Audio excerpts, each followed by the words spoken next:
The ascent was silent, the high-speed elevator of the Manhattan skyscraper gliding Adam 80 floors above the city's roar. He wore his heavy-duty work gloves, his toolkit weighing solid and reassuring against his side. The air pressure shifted subtly as the doors whispered open onto the penthouse landing. The space was immaculate, cold, and utterly dominated by glass walls offering a dizzying view of the city's lights. This was the scene of a disappearance that had captivated the city, the vanishing of supermodel Sarah Vane. The client, a sharp, nervous man named Mr. Thorne, met Adam at the threshold. Thorne was the building manager, desperate to contain the scandal. "She's just gone, Adam," Thorne whispered, his voice dry with stress. "Last Tuesday. The security logs are pristine. The main vault door, the only way in, was locked from the inside. The ballistic windows were sealed. The police suspect murder, maybe a hidden accomplice, but they found no body, no sign of forced entry, no blood, nothing." Adam scanned the room. The luxury was stark: minimalist white leather, polished chrome, and cold marble. The absence of Sarah Vane was a heavy, suffocating presence, a silence that felt deliberately manufactured. "The police believe the system was compromised," Adam stated, his eyes moving to the sophisticated electronic lock on the massive steel door. "They think someone bypassed the biometrics." "That's why you're here. We need you to check the hardware," Thorne pleaded, pressing a temporary access key into Adam's hand. "We need to know if the physical locks failed. We need a technical explanation." Adam took the key. "I'll need the logs and full power access. I work alone." Thorne retreated down the elevator shaft, leaving Adam utterly isolated in the dizzying height. Adam entered the penthouse. The central living area was enormous, dominated by a single, high-backed white chair positioned toward the window. The air inside was several degrees colder than the controlled temperature should allow, a sharp, unpleasant chill that seemed to emanate from the polished surfaces. He walked toward the floor-to-ceiling windows. The city lights below were a chaotic constellation, but the glass felt strangely thick, almost viscous beneath his fingers. He felt an intense, undeniable sensation of being observed, not by the city, but by something closer, something trapped within the very geometry of the space. Adam ignored the blinking green lights of the biometric system. He wasn't interested in the digital logs. His expertise lay in the tangible limits of steel and concrete. If Sarah Vane hadn't left through the door, she had left through the walls. He walked methodically through the apartment, his footsteps unnaturally loud on the marble. The apartment was immense, but the silence remained absolute, pressing down on the air. He ran his hand over the walls, checking for hollow spots or concealed panels. As he reached the entrance to the master bedroom suite, a subtle but distinct sensation hit him. A faint, musky, animalistic smell. It was dry and cold, like fur left too long in a basement, overpowering the faint sterile scent of the cleaning agents the police had used. He followed the unpleasant odor to the far corner of the bedroom. The smell intensified near the large AC ventilation grill. The grill was massive, almost 4 feet high, built of heavy, thick steel intended to be permanent. Adam immediately reached for his electric screwdriver, intending to check the ductwork for a small animal or a hidden access point. But the screws were untouched. The thick, custom-plated steel of the grill had not been removed, it had been bent. Adam stared, disbelief giving way to pure, icy dread. The heavy steel casing was warped outward along the top and bottom edges, pulled away from the wall like a sheet of paper. The metal showed the rough, tearing deformation of extreme force, as if hands made of iron had seized the edges and pried it open. He knelt, shining his powerful inspection light into the dark opening. The metal looked shredded. Inside the thick, galvanized steel of the ductwork, Adam saw deep, unmistakable gouged scratches. The marks were wide, raw, and scored so deeply into the metal that they could not have been made by human fingers, or even the claws of a conventional wild animal. They were too large for a rat, too deep for a bear. They were the score marks of something impossibly strong and profoundly terrifying. The ductwork was wide enough for a human to crawl through, but the brute force required to tear the steel casing was astounding. The cold air rushed out of the opening, carrying the heavy, animalistic odor more intensely. Adam leaned closer to the black opening, his breath frosting instantly. He pushed past the physical evidence of the violent entry and listened. From deep within the ventilation shaft, from the absolute blackness of the building's unseen core, he heard a sound. It was faint, wet, and utterly despairing, a muffled sob. It was a cry of profound distress, immediately cut short, as if the person making the sound had instantly been silenced or pulled away. Sarah Vane had not only left through the vents, but she was still somewhere inside the walls. The muffled sob pulled Adam away from the terror of the bent steel. The woman was alive, trapped somewhere within the unseen core of the skyscraper. The crime scene wasn't the penthouse, it was the entire ventilation system. Adam quickly retrieved his specialized equipment, the fiber optic snake camera. It was a flexible, multi-jointed optic cable designed for plumbing and electrical inspection, armed with a high-intensity LED at its tip. He fed the camera cable deep into the dark, cold maw of the ruptured ventilation shaft. The motor whirred softly as the cable snaked downward and sideways, navigating the tight, dusty turns of the ductwork. Adam held the small viewing screen, his technical focus overriding the rising dread. The screen initially showed the expected chaos: thick mats of gray dust, corroded metal, and discarded construction debris. The musky, animalistic smell intensified as the camera pushed deeper, confirming the creature's passage. The cable traveled nearly 30 feet before the view changed entirely. The camera emerged from the narrow duct into a vast, empty void space, the gap between the building's heavy outer concrete shell and the inner drywall system. It was a dark, cold, endless chasm of hidden architecture. Adam scanned the area. There, suspended against a cluster of thick insulation wiring, was Sarah Vane. She was alive. Her eyes were open, wide, and locked in an expression of profound, silent terror. Her mouth was slightly open, indicating the origin of the muffled sob. She wasn't free. She was entirely encased in a thick, glistening, web-like sticky substance, binding her arms and legs tightly to the insulation. The substance was translucent, sickeningly organic, and kept her perfectly immobilized, like an insect awaiting consumption. The horror of her calculated imprisonment was absolute. Adam zoomed the camera, trying to determine the nature of the sticky trap. The silence on the screen was heavy, broken only by the faint, distant hum of the building's machinery. Then, the camera caught movement. From the absolute blackness above Sarah, clinging horizontally to the rough concrete of the inner wall, a figure began to crawl into the light. It was colossal, easily 8 feet long, moving with terrifying fluid speed. Its body was covered in thick, dull green-gray scales, catching the light of the camera LED in cold, unpleasant flashes. It was vaguely humanoid. It possessed powerful arms and legs, but it moved like a gigantic, heavy spider, its scaled claws gripping the raw concrete surface with unnatural adhesion. The head was broad, flat, and entirely reptilian, dominated by large, cold, featureless black eyes that instantly focused on the light of the camera. The reptilian paused directly above Sarah, its body immense and terrifyingly close to the paralyzed woman. It had been guarding her.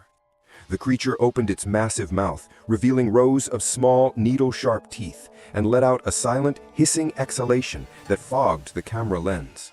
Adam let out a sharp, choked gasp of primal terror. He didn't wait to see the inevitable conclusion.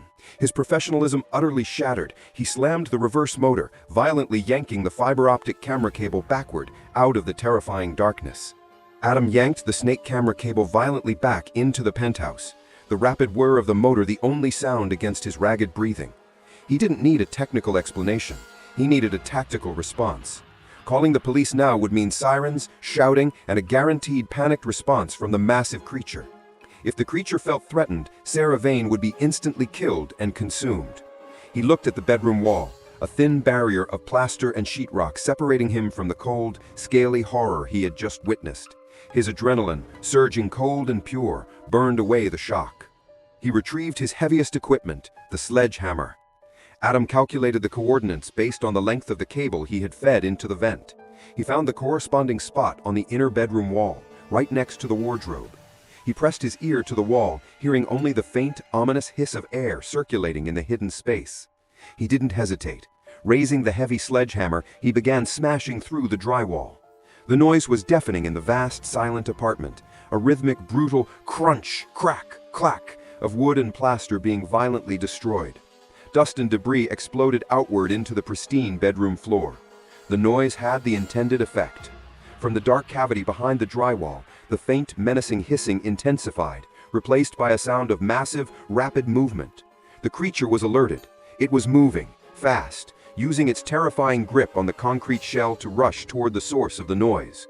Adam could hear the thick, terrible scrape, scrape, scrape of its powerful claws tearing across the concrete, rapidly closing the final distance to the inner wall.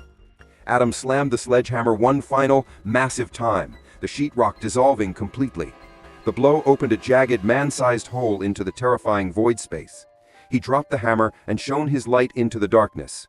The acrid, animalistic smell was overpowering.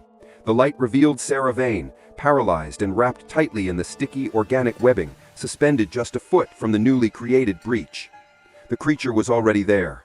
Adam saw its massive, scaled head, the flat reptilian features emerging from the top of the frame. It let out a silent, furious shriek of pure rage. Adam ignored the immediate threat. He dove through the gap, tearing at the sticky webbing that bound Sarah Vane's mouth and torso. The material was thick and resistant, but Adam worked with panicked desperation. He ripped the webbing free from her body. The creature's colossal scaled forearm lunged through the opening. Its razor-sharp dark claws slashed the cold air with destructive speed, missing Adam's head by mere inches. Adam reacted with a final desperate heave, hauling Sarah's limp, web-encased body backward through the jagged hole in the wall and tumbling onto the polished marble of the penthouse bedroom floor, dragging her out just as the creature's immense jaws snapped shut in the void they had just escaped. Adam scrambled backward, pulling Sarah Vane's limp, web-encased body away from the jagged hole in the wall. Her paralysis was complete. She was dead weight. The creature didn't waste time navigating the small hole. With a tremendous, splintering crack, its massive, scaled body burst through the rest of the drywall, exploding the plaster and insulation into the pristine luxury of the penthouse. The reptilian monster was now fully revealed, standing on its two powerful rear legs, easily 10 feet tall. Its dark, muscular form radiating a cold, animalistic malice. It let out a silent, tearing shriek of pure rage at the loss of its prey. The beast surged forward. Adam, knowing he couldn't outrun it while dragging Sarah, reacted instantly. He seized a heavy chrome and leather armchair and hurled it with desperate force at the creature's legs. The chair struck the monster with a heavy thud, briefly disrupting its charge. "Charlie, I need an immediate exit plan," Adam thought. Though Charlie was miles away, the technical lifeline was severed. He was alone. Adam hoisted Sarah's body over his shoulder, the sticky webbing clinging to his expensive suit, and began a desperate, scrambling retreat. He moved toward the kitchen utility area, the most complex, confined space he could find, hoping to use the architecture against the beast. The creature pursued. It didn't bother with the floor. With terrifying speed and unnatural grip, the reptilian scaled the marble walls and ceiling of the living room, moving across the surfaces like a massive, inverted spider. Its movement was silent, save for the scraping sound of its powerful claws on the polished stone. Adam burst into the utility kitchen, slamming the counter with Sarah's weight. He reached for the industrial-grade meat locker, briefly considering hiding, but the creature would rip the steel apart in seconds. He looked back. The monster was already descending from the ceiling, its massive head tilted, its black eyes locking onto Adam with pure predatory focus. Adam realized the grim truth. His physical strength, his training, and his heavy tools were no match for this colossal, scaled killer. The creature could move faster, hit harder, and breach any conventional defense. He couldn't fight it. He had to defeat it using its environment. He needed a trap that leveraged the resources of this high-end, custom-built cage. Adam lowered Sarah's body behind the massive stainless steel kitchen island, providing a temporary shield. The creature paused at the kitchen entrance, its body filling the doorway. Its large nostrils flared, sniffing the air for their exact location. Adam's eyes darted frantically across the complex utility space, assessing the industrial freezer unit, the complex filtration system, and the heavy electrical wiring. His mind raced, seeking the one catastrophic weakness in the reptilian's physiology, and create a precise, controlled disaster. He had to turn this luxury penthouse into a death chamber. The reptilian found them.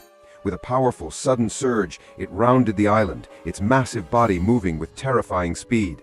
Adam pushed Sarah further under the counter and scrambled backward toward the wall where the main utility panel was located. He noticed the critical vulnerability immediately. A section of exposed high-voltage wiring, recently left open during a minor appliance installation. The thick, triple-insulated cables were live, bypassed directly to the main building grid, pulsing with raw, unrestrained energy, thousands of volts waiting to be channeled. The reptilian didn't hesitate. It let out a low, guttural snarl and lunged for Adam, its claws extended for the final lethal strike. Adam didn't reach for a weapon. He seized the thick, exposed, high-voltage wirings with his insulated gloves, simultaneously ripping a heavy metal pot grate from the stove. His arms screamed from the strain, but the cold strength of desperation fueled him. The colossal creature reached him first. Its massive, scaled arms swung down to crush him, the movement blindingly fast. Adam dodged the immediate blow, falling sideways just as the claws tore through the air where his head had been. In the next split second, with a final desperate surge of physical effort, Adam shoved the live, exposed, high-voltage wiring directly into the creature's wet, scaled chest, ramming the cluster of raw power against its immense bulk. The effect was instantaneous and cataclysmic. A brilliant, blinding, blue-white arc of electricity erupted. The sound was a searing, violent crackle that dominated the roar of the building. Thousands of volts of industrial-grade power slammed directly into the creature's core. The creature's entire colossal body went rigid. Its massive figure spasmed violently, convulsing in a terrifying electrical dance. Its bioluminescent eyes flickered and died, and a thick, acrid smoke immediately began to curl off its wet, scaled hide. The reptilian let out a devastating, unearthly shriek, a high-pitched tearing sound of pure, searing agony that ripped through the penthouse. The noise was so intense, it caused the overhead lighting in the entire kitchen to explode in a shower of shattered glass and sparks. The electrical assault lasted only 3 seconds, but it was absolute. The creature, smoking and convulsing, collapsed backward, its massive scaled form hitting the marble floor with a seismic thud that shook the entire apartment. It lay inert, its power extinguished, its structural integrity utterly violated by the harnessed energy of the skyscraper. Adam lay nearby, scorched and deafened, but alive. The reptilian collapsed backward, its massive scaled form hitting the marble floor with a seismic thud that shook the entire apartment. Adam lay nearby, scorched and deafened, but alive. The intense smell of burnt ozone and cooked flesh filled the air, mixing sickeningly with the animalistic musk. The creature wasn't defeated. It was merely stunned and horribly burned.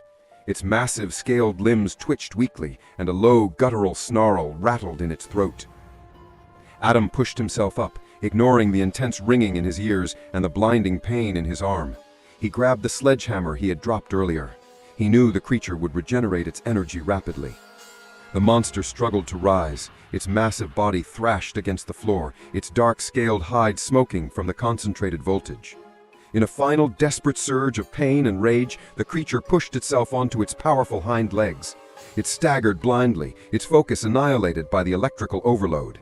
The creature's momentum carried it directly toward the immense floor-to-ceiling glass window of the penthouse living room. The thick, ballistic glass, designed to withstand hurricane-force winds, shuddered violently as the colossal, enraged beast collided with it. The glass held for a terrible second, and then, with a deafening, shattering explosion, the window disintegrated. Hundreds of razor-sharp shards of specialized glass erupted inward and outward. The monster was gone. The raw force of its charge, combined with the sudden violent decompression, hurled its massive, smoking body out into the New York night. The sound of the wind, immense and terrifying, instantly flooded the penthouse, tearing at the debris and the remaining furnishings. Adam ignored the chilling wind and the shark debris scattering across the floor. He focused entirely on his objective. He stumbled back toward the kitchen island where he had last seen Sarah Vane. He found her exactly where he had left her, still encased in the remnants of the sticky webbing, alive but motionless. He quickly checked her pulse and breathing. Her pulse was faint but steady. She was in deep, profound shock, but she had survived the electrical carnage and the terrifying exit of the monster. Adam pulled his utility knife and rapidly sliced away the rest of the thick, tenacious webbing that bound her. He gently hoisted her limp, feather-light body into his arms. The floor was covered in dust, blood, and glass, but he moved with extreme care, ensuring her safety above all else. He made his way back through the demolished living room, ignoring the howling wind and the freezing temperature tearing through the enormous shattered window. He walked directly to the massive steel vault door of the penthouse entrance. He inserted the key, the biometrics panel flashing green. The heavy door hissed open. Adam carried Sarah out, covered in soot, dust, and the dried blood of the creature, and stepped into the quiet sanctity of the service elevator. He pressed the button for the lobby. The elevator began its long, silent descent, carrying the technician and the victim out of the ruined high-altitude crime scene.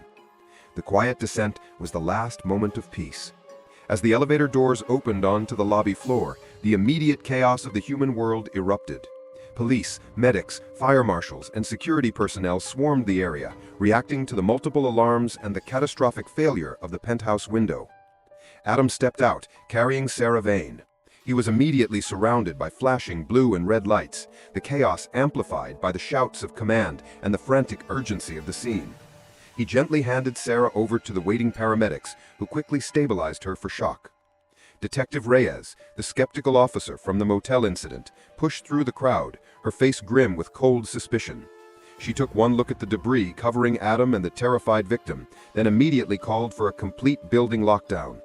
"Secure the perimeter. Sweep the penthouse. What caused that explosion?" Reyes demanded, her voice sharp with disbelief. Adam was quickly separated and treated for minor injuries and severe exhaustion. He was efficient and cold in his testimony. He stuck to the verifiable facts: a massive breach of the ventilation system, a physical struggle, and the assailant falling out of the window. He never mentioned the scales, the claws, or the green eyes. He referred only to an extremely large, aggressive intruder. Hours bled into the early morning. The final report filtered down. The body was never found. Despite securing the perimeter and sweeping the streets for blocks, the colossal, smoking figure of the reptilian was nowhere. It had either vanished into the complex subterranean network of the city, the sewers and subway tunnels, or it had, against all laws of physics, miraculously survived the 80-story plunge and crawled away into the night. The official conclusion, Adam knew, would be framed as a bizarre, solitary incident. Either a psycho stalker who somehow managed to bypass the locks and escape using specialized climbing gear, a theory the police favored, or a tragic, unexplainable accident. The shattered window was the only remaining evidence of the horror. Adam watched the skyscraper from the back of the ambulance. The vast, towering structure, a symbol of human ingenuity and permanence, looked silent and indifferent in the morning light. He looked at the endless rows of black, sealed windows, realizing the chilling truth he had uncovered in the penthouse ceiling. The city walls are hollow. The sleek, high-security architecture of Manhattan was a facade, built not with solid defense, but with vast hidden cavities and interconnected ventilation shafts. And things live inside those walls. Things that are powerful, cold, and immensely patient, treating the building's infrastructure not as systems to be fixed, but as a vast, protected hunting ground. Sarah Vane was not the first victim of the skyscraper's dark inhabitant, and she would not be the last. Adam had fixed the immediate problem, but the structural reality of the predator's habitat remained intact. The lingering terror wasn't the creature itself, but the chilling knowledge that the silent, hollow spaces between the walls of every building are not empty. Check your vents tonight. If you hear scratching, don't look. Tell me in the comments, what would you do if you found a nest in your wall?